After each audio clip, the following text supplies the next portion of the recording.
अल्लाह रब्बुल इज़्ज़त अपनी पाकीज़ा किताब के अंदर इरशाद फरमाता है, या अय्युहल्लज़ीना आमनुत्तकुल्लाह, ऐ ईमान वालो अल्लाह से डरो जैसा कि डरने का हक है। वला तमूतुन्ना इल्ला व अंतुम मुस्लिमून, और तुम मत मरना मगर मुसलमान होकर। अल्लाह ने इस आयत करीमा में दो चीज़ों का हुक्म दिया है। पहली चीज़ यह है कि अल्लाह का डर, अल्लाह का खौफ अपने दिलों में पैदा करो, अल्लाह की खशियत पैदा करना चाहिए। और दूसरी चीज़ यह है कि तुम जहाँ भी रहो, जिस जगह रहो, जब तक रहो, मुसलमान होकर दुनिया में रहो, और जब दुनिया से जाओ तो भी मुसलमान होकर जाओ। अल्लाह ने दो चीज़ों का जिक्र फरमाया, अल्लाह से डरना और मुसलमान होना। क्या बात। और डरना भी कैसा? ऐसा फरमाया कि ऐसा डरो जैसा कि डरने का हक है। अंदाज देखें, अंदाज़े कलाम देखें। एक तो ये होता है, हम अगर आप किसी से ये कहें कि आप ये काम इसी तरह करना कि जैसा कि करने का हक है। किसी बावर्ची से कहा जाए खाना ऐसे बनाना जैसे कि बनाने का हक है। किसी चाय बनाने वाले से कहा जाए चाय ऐसी बनाना जैसा कि बनाने का हक है। किसी सफाई वाले से कहा जाए सफाई इस तरह से करना जैसा कि करने का हक है। मतलब क्या है? मतलब यह है कि तुम्हारा डरना सिर्फ नाम के लिए ना हो, तुम्हारा डरना सिर्फ शोहरत के लिए ना हो, तुम्हारा डरना दिखावे के लिए ना हो, बल्कि तुम्हारा डरना हकीकतन डरना हो। ऐसा डरना हो कि अगर तुम सफर में हो तो खुदा से डरते रहो, हजर में रहो तो खुदा से डरते रहो, घर में रहो तो खुदा से डरते रहो, जब तुम मकान में हो तो खुदा से डरते रहो, जब दुकान में हो तो खुदा से डरते बैठो, जब कुर्सी पर बैठे हो तो खुदा से डरते रहो, जब किसी का फैसला लिखो खुदा से डरते रहो, जब किसी के बारे में मशवरा दो तो खुदा से डरते रहो, जब क्या है किसी से दोस्ती करो तो खुदा से डरते रहो, जब किसी के पड़ोस में रहो तो खुदा से डरते रहो। और ऐसा डरो कि तुम्हारा डरना ऐसा हो कि जब तुम्हारा कदम गुनाह की तरफ उठे तो खुदा का खौफ सामने आ जाए, जब तुम्हारा हाथ गुनाह की तरफ बढ़े तो खुदा का डर सामने आ जाए, जब तुम्हारी आंख गुनाह की तरफ उठे तो खुदा का खौफ सामने आ जाए, जब तुम्हारे दिलों में गुनाह के वसवसे जन्म ले तो खुदा का खौफ सामने आ जाए। और साबित करो दुनिया वालों के सामने कि अल्लाह और उसके रसूल से मोहब्बत करने वाला, डरने वाला वो होता है जो सामने भी गुनाह को छोड़ता है और तन्हाई में भी गुनाह को छोड़ देता है। क्या बात है, वाह वाह, सुभान अल्लाह, सुभान। दुनिया का आलम यह है कि लोग अगर सामने देखें तो लोग बुराई को छोड़ देते हैं, लेकिन अगर तन्हाई में हो इंसान तो फिर वो गुनाह कर बैठता है। हम सबका ये अकीदा है कि हम सबका खालिक व मालिक अल्लाह पाक है। बोले आप, अकीदा है या नहीं है? हम सबको किसने पैदा किया? अल्लाह पाक ने पैदा किया है। किया या नहीं किया? हम सबका खालिक कौन? अल्लाह रब्बुल आलमीन। अच्छा, ये अकीदा है हमारा आपका। अब सुने, हमारा ये भी अकीदा है कि अल्लाह ने हमें पैदा किया और हम ही को पैदा नहीं किया है, बल्कि कायनात में अगर नजर दौड़ाएं तो हर शय का खालिक अल्लाह है। अगर जमीन को बनाया तो रब ने बनाया है, आसमान को अगर बुलंदी अता की है तो अल्लाह ने अता फरमाई है, सितारों को झिलमिलाहट दी है तो रब ने अता की है, चांद को चमक दी है तो रब ने अता फरमाई है, ये रात को तारीकी मिली तो अल्लाह ने अता फरमाई है, दिन को उजाला मिला है तो ये अल्लाह ने अता फरमाया है, ये समंदर को पानी मिला है तो अल्लाह ने दिया है, ये पानी को मौजें मिली है तो अल्लाह ने दी है, इन मौजों को तुग़यानी मिली है तो अल्लाह ने अता फरमाई है। हाँ, वही है अल्लाह जिसने इंसान को बनाया, जिसने हैवान को बनाया, कायनात की हर शय को बनाया है। हमारा अकीदा है कि वही रब है जिसने हमें जिंदगी की चंद सांसें देकर इस दुनिया में भेज दिया है और चंद सांसें खत्म होने के बाद हमें उसकी बारगाह में हाजिर होना है और अपनी जिंदगी के लम्हे लम्हे का हिसाब व किताब देना है। हम सबका यह अकीदा है। जब हम सबका यह अकीदा है कि हमें उसके पास जाना है, हिसाब व किताब देना है, तो फिर जरूरत इस बात की है कि हमें तैयारी आखिरत की करना चाहिए। हमें दुनिया में रहकर अल्लाह से डरना चाहिए और हमेशा इस बात को अपने जहन में रखना चाहिए कि हम दुनिया में चाहे जो भी कर ले, जो गुनाह कर ले, हमें उसका हिसाब किताब अल्लाह की बारगाह में जाकर देना पड़ेगा। हम गुनाह खुल कर करें या छुप कर करें, लेकिन ये हमेशा याद रखें, कोई हमें देखे या ना देखे, हमारा अकीदा है कि हमारा रब हमें हर हाल में देखता है, हर हाल में देखता है। अल्लाह अकबर। हजरत अब्दुल्ला इब्ने उमर रदी अल्लाह ताला अन्हु सफर फरमा रहे हैं। सफर के दरमियान आपको कुछ नकाहत और थकावट महसूस हुई, ज़ादे राह आपके साथ है, आप एक जगह बैठ गए ताकि खाना खाया जाए। एक मैदान के अंदर बैठ जाते हैं, क्या देखा, करीब एक चरवाहा अपनी बकरियों को चरा रहा है। हजरत अब्दुल्ला इब्ने उमर खाना तनावुल करने के लिए वहां बैठ जाते हैं। जब खाना तनावुल करने के लिए बैठे, आपने देखा एक गरीब इंसान, एक मजदूर इंसान है और बकरियां चरा रहा है, उसके चेहरे पर गर्द गुबार लगी हुई है। आपने उससे फरमाया, ए नौजवान, आओ मेरे साथ खाना खा लो। उसने कहा, नहीं, मेरा रोजा है। उसने नफली रोजा रखा हुआ था।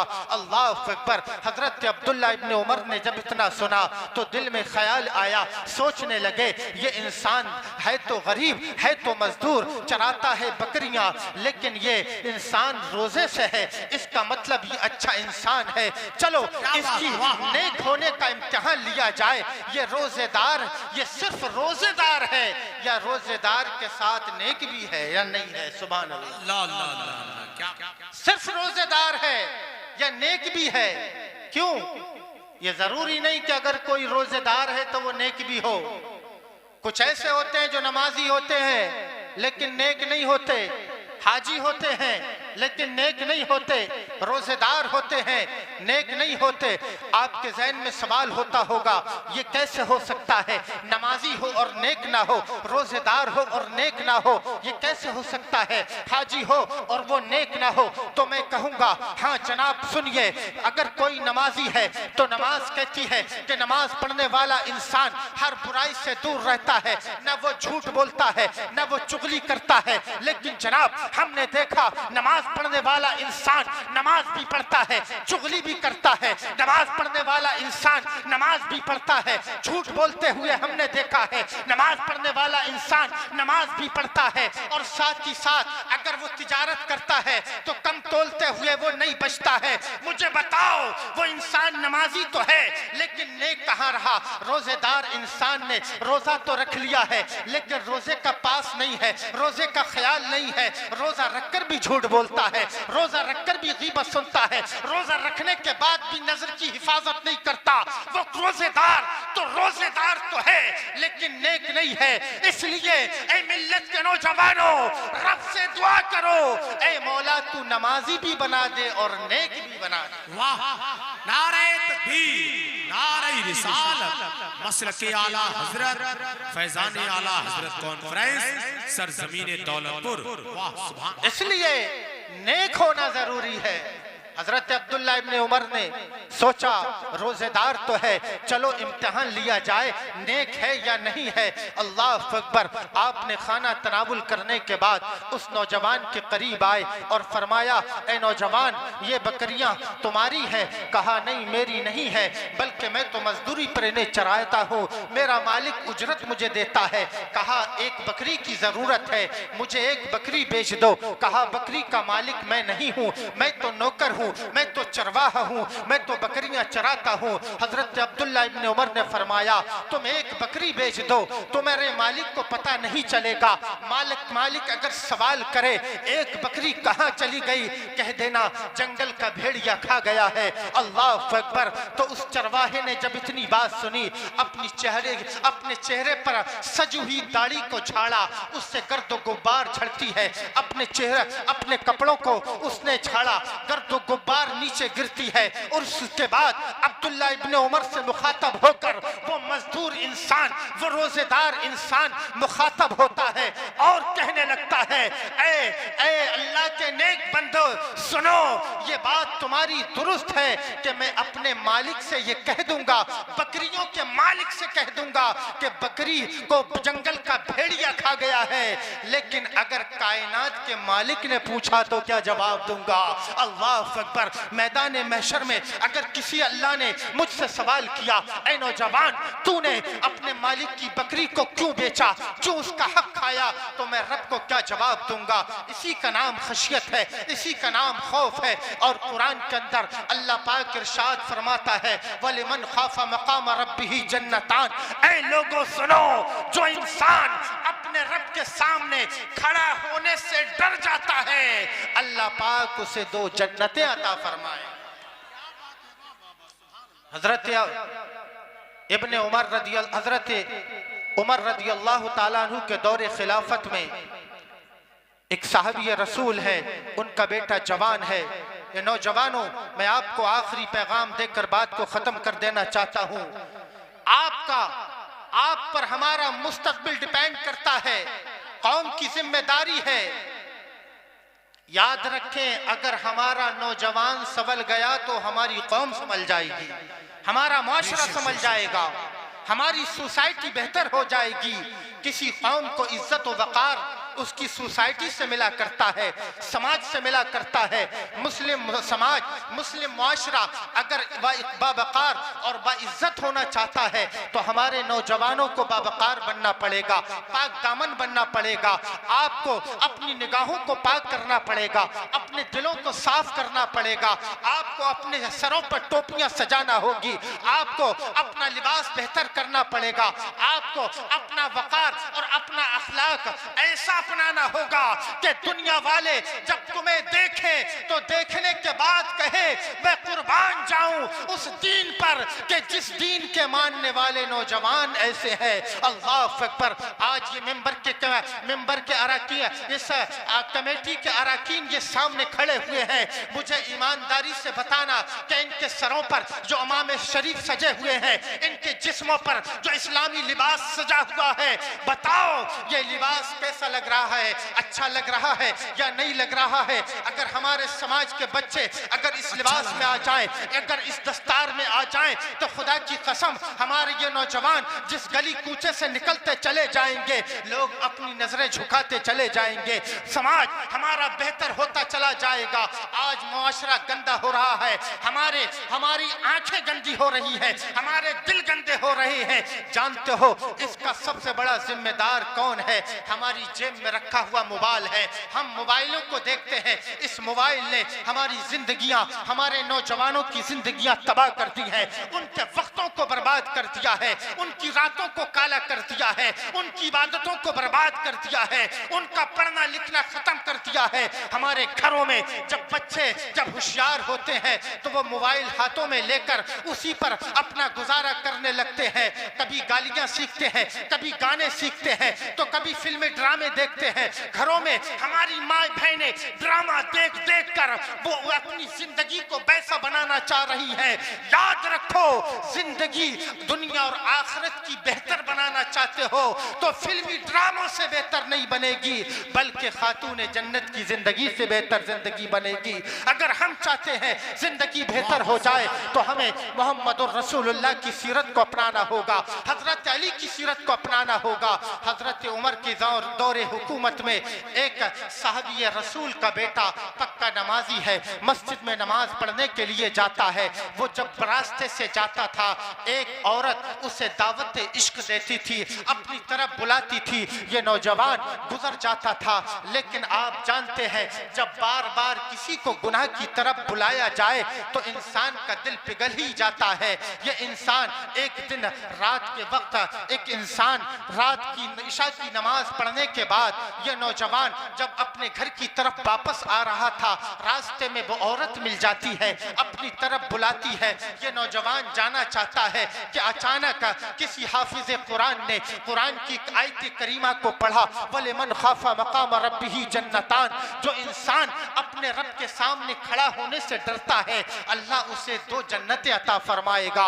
इस नौजवान ने कुरान की जब इस आयत करीमा को सुना तो इसके जिस्म पर राशा तारी होता है और ये गश खाकर बेहोश होकर जमीन पर गिर जाता है। इसके दिल में अल्लाह का इतना डर और खौफ दाखिल हुआ कि अल्लाह के डर से, अल्लाह के खौफ से ये बेहोश होकर जमीन पर गिर जाता है। अल्लाह तुम्हारा बेटा फला गली में बेहोश पड़ा हुआ है, चलो अपने बेटे को उठा लो। बाप आया, बेटे को उठाया।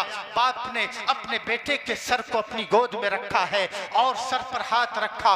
बेटे ने अपनी आंखों को खोल दिया है। आंखों को खोला तो खोलने के बाद बाप ने पूछा, बेटा क्या बात है, कैसे बेहोश हो गए? बेटा कहने लगता है, ऐ मेरे वालिद मोहतरम, मैं एक गुनाह करना चाहता था, मैं गुनाह पर कादिर था, लेकिन अल्लाह के खौफ से मैंने गुनाह को छोड़ दिया है और अल्लाह के डर से मैंने गुनाह को तर्क कर दिया है। और मुझे ये उम्मीद है कि जो इंसान, ऐ मेरे बाप मुझे ये बताओ कि मैंने कुरान की आयत करीमा सुनी है, जो इंसान गुनाह को अल्लाह के डर से छोड़ देता है अल्लाह उसे 2 जन्नतें अता फरमाता है, क्या ये बात दुरुस्त है? तो बाप ने कहा, ऐ मेरे बेटे, ये वादा दुनिया के किसी आम इंसान का नहीं बल्कि ये वादा परवरदिगार का है। और सब कुछ तहस नहस हो सकता है लेकिन अल्लाह का वादा नहीं बदल सकता। मेरा रब जरूर 2 जन्नतें अता फरमाएगा। इतना सुनना था कि बाप बेटे को देख रहा है, बेटा एक चीख मारता है और उसकी जान उसके तन से जुदा हो जाती है। इन्ना लिल्लाहि व इन्ना इलैहि राजिऊन। बेटे का इंतकाल हो गया। रात की तारीकी में बेटे का जनाजा तैयार कर कर कब्रिस्तान में ले जाकर दफन कर दिया जाता है। सुबह को हजरत उमर को पता चला। हजरत उमर नाराज होते हैं कि तुमने एक नौजवान, एक नेक इंसान के जनाजे के बारे में मुझे क्यों नहीं बताया? मैं उसके जनाजे में शामिल होता, अल्लाह अकबर, मैं उसकी नमाज़े जनाजा पढ़ाता, मैं उसकी तजहीज़ व तकफीन करता। खलीफतुल मुस्लिमीन अमीरुल मोमिनीन तमन्ना कर रहे हैं, हुक्म दे रहे हैं कि मुझे नेक इंसान के बारे में और उसके जनाजे के बारे में तुमने क्यों नहीं बताया? नौजवानों, जिंदगी ऐसी बनाओ कि जब हमारा इंतकाल हो जाए तो हर इंसान तमन्ना करे कि मुझे उसकी नमाज़े जनाजा में जाना है, मुझे उसकी नमाज़े जनाजा में शिरकत करना है। इसलिए कि नेक लोगों के जनाजे में शिरकत करने से अल्लाह पाक हमारी भी बख्शिश और मग़फ़िरत फरमा देता है। अल्लाह अकबर। हजरत उमर ने फरमाया, बताओ उसकी कब्र कहाँ है? हजरत उमर उस नौजवान की कब्र पर तशरीफ लाए और आकर आपने फरमाया, ऐ नौजवान, मुझे उम्मीद है कि अल्लाह ने तुझे 2 जन्नतें अता फरमाई होंगी। हजरत अल्लामा जलालुद्दीन सयूती अलैहि रहमत व रिज़वान अपनी किताब में तहरीर फरमाते हैं, हजरत उमर ने जब कब्र पर खड़े होकर इतना फरमाया, मुझे उम्मीद है कि अल्लाह ने तुझे 2 जन्नतें अता फरमाई होंगी, तो कब्र से आवाज आती है, ऐ अमीरुल मोमिनीन, सिर्फ उम्मीद ही नहीं है बल्कि अल्लाह ने तो मुझे 2 जन्नतें अता फरमा दी है। सुभान अल्लाह। अल्लाह ने मुझे 2 जन्नतें अता फरमा दी हैं। आपने देखा इंसान अल्लाह के डर और खौफ से जब गुनाह को छोड़ देता है तो फिर अल्लाह पाक की रहमतें उस पर बरसने लगती हैं। ऐ रात की तारीकियों में मोबाइल देखने वालों, ऐ रात के अंधेरों में गुनाह करने वालों, छुपकर लोगों की नजरों से बुराई की तरफ जाने वालों, सुनो और कान खोल कर सुनो। ये मत सोचना कि हमें कोई नहीं देख रहा है। कोई देखे या ना देखे, हमारा ईमान है, हमारा रब हमें हर वक्त देखता है। इसलिए डरना है तो दुनियादार से मत डरो बल्कि परवरदिगार से डरो। इसलिए कि जो रब से डर जाता है सारी कायनात उससे डरने लगती है। कुरान कहता है, या अय्युहल्लज़ीना आमनुत्तक़ुल्लाह हक़्क़ तुक़ातिही वला तमूतुन्ना इल्ला व अंतुम मुस्लिमून। ऐ ईमान वालो, अल्लाह से ऐसा डरो जैसा कि डरने का हक है।